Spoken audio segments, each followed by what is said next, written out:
Nhìn thằng trên này con ơi.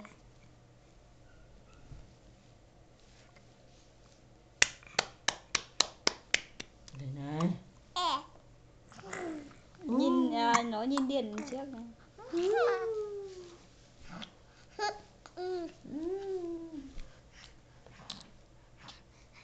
Đấy, đứng rồi. Đứng rồi. Hẻo bà làm gì. Cu lách nó. Cu này trời. Lúc mà nó đợi thì nó chỉ hửi Nó chàng. đang nhìn đến Điền đứng trước rồi. Nó hóa cơn ngách mắt. Này. Đây này. Này. Này. Này. Này. Đây.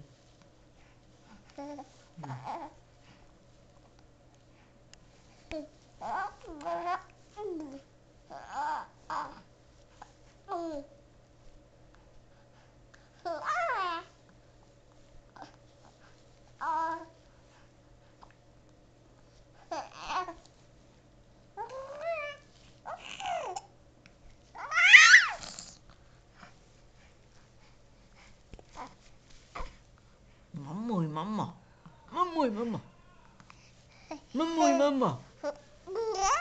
Mắm mùi mắm mỏ. Mắm mùi mắm mỏ. Mắm mùi đi. Mắm mùi đi. Vừa vừa đi. Giật mình. Giật mình cái cứt. Đấy. Giật mình cái cứt. Giật mình cái gì mà giật mình. Giật mình vừa đi. Kinh kinh quá.